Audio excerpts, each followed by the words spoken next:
জেলার সবচেয়ে বড় অফিসার ডিএম আফিয়া এক সকালে সাধারণ পোশাকে কোনো সরকারি ঔজ্জ্বল্য ছাড়াই বাজারে সবজি কিনতে পৌঁছালেন।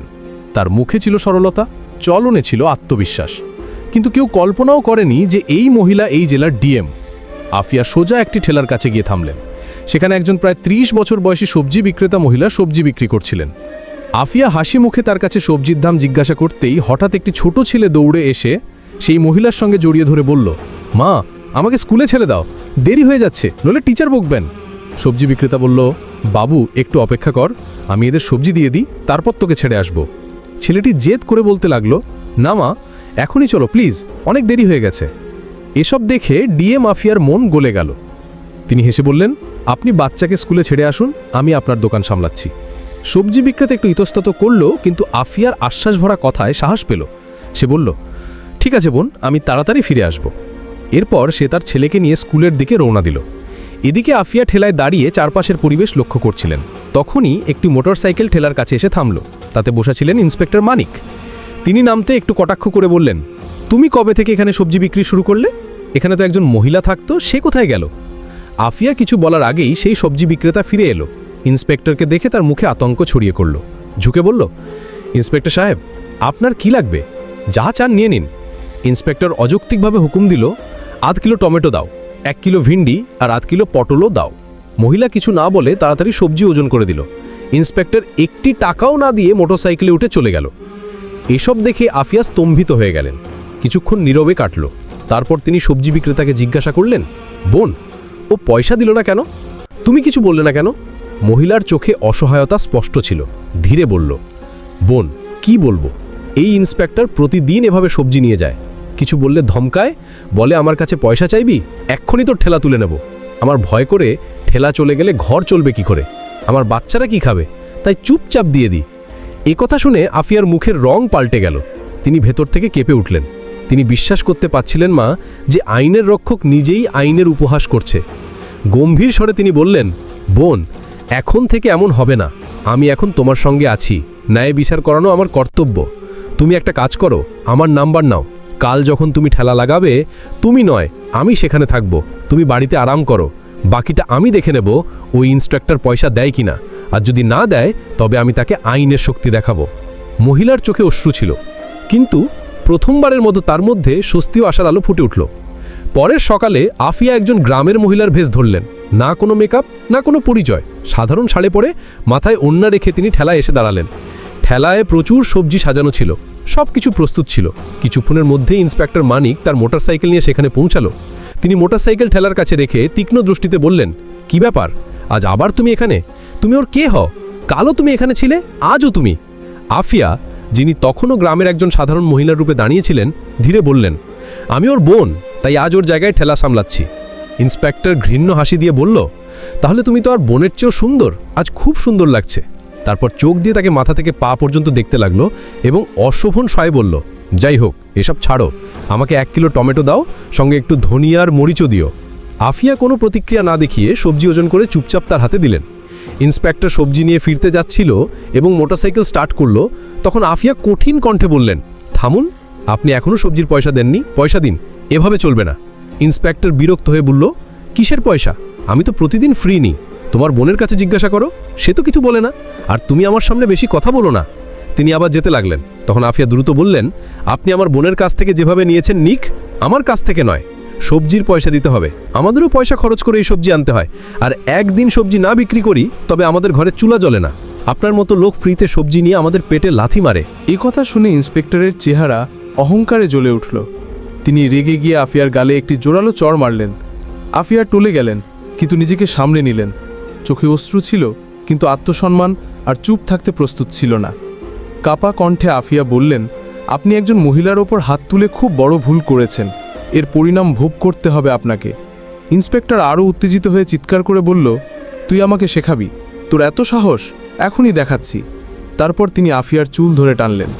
আফিয়া ব্যথায় কুঁকিয়ে উঠলেন, কিন্তু চুল ছাড়িয়ে বললেন, এসব খুব খারাপ হচ্ছে, আমি তোমার বিরুদ্ধে রিপোর্ট করব, তোমাকে সবজির পয়সা দিতেই হবে। কিন্তু ইন্সপেক্টর তার পদের মদে মত্ত ছিলেন। বললেন, রিপোর্ট?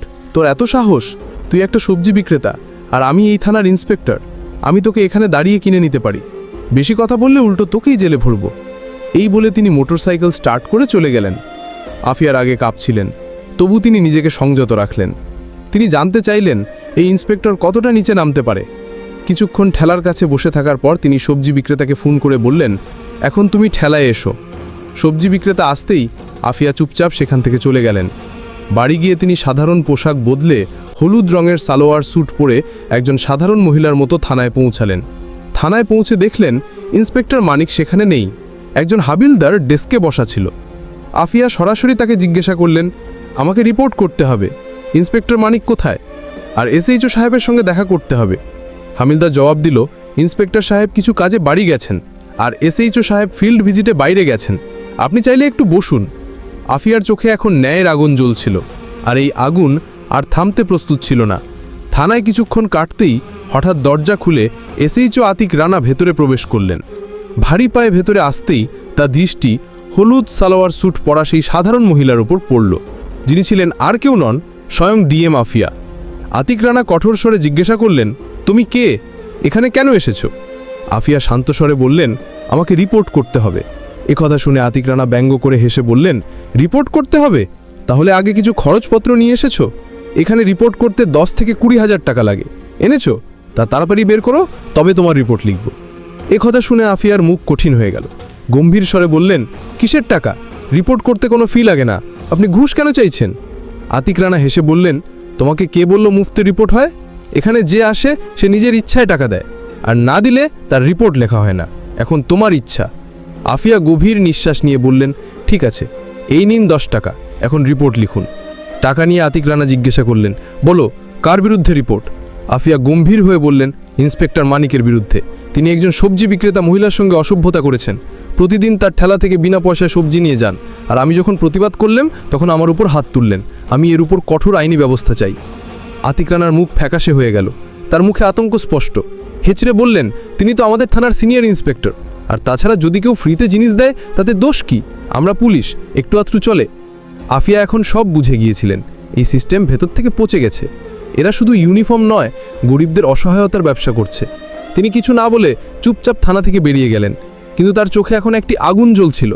পরের দিন সকালে ডিএম আফিয়া ইউনিফর্ম পরে গাড়ি নিয়ে সোজা সেই থানায় পৌঁছালেন। সঙ্গে ছিল তার সরকারি গার্ড। থানার গেটে ইউনিফর্মে তাকে দেখে পুরো স্টাফ হতবাক হয়ে গেল। ভেতরে ঢুকতে ইন্সপেক্টর মানিক এবং এসএইচও আতিক রানা দুজনেই উপস্থিত ছিলেন। তাদের মুখে আতঙ্ক ছড়িয়ে পড়ল যখন তারা সেই মেয়েকে দেখলেন যাকে তারা অপমান করেছিল, কিন্তু আজ তিনি সাধারণ মহিলা নন, জেলার ডিএম ছিলেন। ঘাবড়ে গিয়ে দুজনে একসঙ্গে বললেন, আপনি কে আর এই ইউনিফর্ম কেন পরেছেন? আফিয়ার চোখ এখন একজন অফিসারের মর্যাদায় জ্বলছিল। গম্ভীর স্বরে বললেন, ইউনিফর্ম দেখা যাচ্ছে না? আমি এই জেলার ডিএম আফিয়া, আর আমি এখন সব জেনে গেছি এই থানায় কিভাবে গরিবদের ভয় দেখানো হয়, তাদের কাছ থেকে টাকা আদায় করা হয়, আর আইনের নামে অত্যাচার করা হয়। দুজনের পায়ে তোনা মাটি সরে গেল। ঘাবড়ে গিয়ে তাদের কণ্ঠ কাঁপতে লাগলো। ম্যাডাম, আপনি কি বলছেন? আপনি যদি সত্যি ডিএম হন তাহলে কোনো আইডি দেখান। আফিয়া একটিও কথা না বলে তার ব্যাগ থেকে সরকারি পরিচয়পত্র বের করে আতিক রানার সামনে রাখলেন। আইডি দেখে আতিক রানার হাত কাঁপতে লাগলো, তার মুখ থেকে সব রং উড়ে গেল। তৎক্ষণাৎ হাত জোর করে ঝুঁকে বললেন, মাফ করুন ম্যাডাম, আমি জানতাম না যে আপনি ডিএম, আমার থেকে খুব বড় ভুল হয়ে গেছে। পেছনে দাঁড়ানো ইন্সপেক্টর মানিকও ততক্ষণে ঘাবড়ে গিয়েছিলেন। তিনিও হাত জোর করে বললেন, ম্যাডাম জি, মাফ করুন, যা হয়েছে ভুলে হয়েছে, আর কখনো হবে না। দুজন অফিসারই লজ্জায় মাথা নিচু করে দাঁড়িয়েছিলেন, কিন্তু ডিএম আফিয়ার কণ্ঠে এখন কোনো নরমি ছিল না। কঠোর স্বরে বললেন, আজ থেকে তোমরা দুজনই সাসপেন্ড। ইউনিফর্ম পরে তোমরা যা করেছো তার হিসেব এখন আইন করবে। এই জেলায় এখন গরিবদের অপমান হবে না, আর ইউনিফর্মের আড়ালে লুটপাটও হবে না। তারপর পেছনে দাঁড়ানো স্টাফকে নির্দেশ দিলেন, এদের দুজনকে তাৎক্ষণিক সাসপেন্ড করা হোক এবং তাদের বিরুদ্ধে বিভাগীয় তদন্ত শুরু হোক। পুরো থানা এখন নিস্তব্ধ। ডিএম আফিয়া আরেকবার প্রমাণ করলেন যে ইউনিফর্ম শুধু ক্ষমতা নয়, দায়িত্বের প্রতীক। আফিয়া কঠোর স্বরে দুজন অফিসারের দিকে তাকিয়ে বললেন, তোমরা দুজন মাফের যোগ্য নাও। আজ যা করেছো তা একজন অফিসার নয়, একজন অপরাধী করে। আমি যদি তোমাদের মাফ করি তবে তোমরা আবার একই কাজ করবে, আবার কোনো গরিবকে পিষবে, আবার কোনো নিরীহের কণ্ঠরোধ করবে। এই বলে তিনি এগিয়ে যেতে লাগলেন, কিন্তু তখনই ইন্সপেক্টর মানিক এবং এসএইচও আতিক রানা দুজনেই তার পায়ে পড়ে গেলেন। তাদের চোখে অনুতাপ আর মুখে লজ্জা স্পষ্ট ছিল। আতিক রানা বললেন, ম্যাডাম আপনি ঠিক বলছেন, আমরা সত্যি মাফের যোগ্য নই, কিন্তু একটা শেষ সুযোগ দিন, আমরা সত্যি বদলে যাব। আজ থেকে কোনো গরিবকে কষ্ট দেব না, কারো কাছ থেকে অযথা টাকা নেব না, আর প্রত্যেক ফরিয়াদি সম্মান করব। মানিকও মাথা নিচু করে বললেন, মাফ করুন ম্যাডাম, প্রতিজ্ঞা করছি আর এমন ভুল হবে না। আর যদি হয় তবে আপনি আমাদের সাসপেন্ড নয়, সোজা জেলে পাঠিয়ে দিন। আফিয়া কিছুক্ষণ চুপ করে রইলেন। তাদের দুজনের ভিজে চোখ আর ভীত মুখের দিকে তাকিয়ে রইলেন। তারপর গভীর নিঃশ্বাস নিয়ে গম্ভীর স্বরে বললেন, ঠিক আছে, আমি তোমাদের মাফ করছি, কিন্তু এটাই শেষ সুযোগ। পরের বার যদি কোনো গরিবের কণ্ঠ আমার কাছে পৌঁছায়, যদি কেউ বলে থানায় অবিচার হয়েছে, তবে আমি তোমাদের শুধু সাসপেন্ড নয়, জেলের পেছনে ঢুকিয়ে দেব। আর এবার কোনো মাফ হবে না। দুজন অফিসার মাথা নিচু করলেন। তাদের আত্মসম্মান চূর্ণ হয়ে গিয়েছিল, কিন্তু এখন তাদের মধ্যে সংশোধনের একটি সত্যিকারের ঝলক ছিল। আফিয়া থানা থেকে বেরিয়ে যাওয়ার সময় পুরো স্টাফের দিকে একবার তাকিয়ে বললেন, পুলিশের ইউনিফর্ম ভয় দেখানোর জন্য নয়, ভরসা দেওয়ার জন্য। এই ইউনিফর্মের সম্মান তখনই হবে যখন এটি পরা ব্যক্তি সম্মান দিতে শিখবে। ডিএম চলে যাওয়ার পর পুরো থানায় নীরবতা ছড়িয়ে পড়ল। সবার মুখে লজ্জা আর চিন্তার রেখা ফুটে উঠল। সেই দিনের পর পুরো থানা যেন বদলে গেল। এখন আর কেউ ঘুষ নিত না, কোনো গরিবের কণ্ঠ দমানো হতো না, প্রত্যেক ফরিয়াদির কথা শোনা হতো, রিপোর্ট বিনা টাকায় লেখা হতো, রাস্তা থেকে বাজার পর্যন্ত পুলিশ মানুষের সাহায্য করতে দেখা যেত।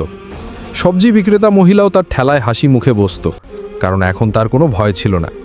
এই গল্প আমাদের শেখায় যে সাহস আর সততার চেয়ে বড় কোনো শক্তি নেই। যদি কোনো পদে বসা ব্যক্তি অবিচার করে, তবে তার ইউনিফর্ম নয়, তার কর্ম কথা বলে। আর যখন সত্য বলার মানুষ উঠে দাঁড়ায়, তখন পুরো সিস্টেম বদলে যেতে পারে। যদি এই ভিডিও আপনার পছন্দ হয় তবে একটি লাইক করুন। গরিবদের কণ্ঠ আরও মানুষের কাছে পৌঁছানোর জন্য আমাদের চ্যানেল সাবস্ক্রাইব করতে ভুলবেন না।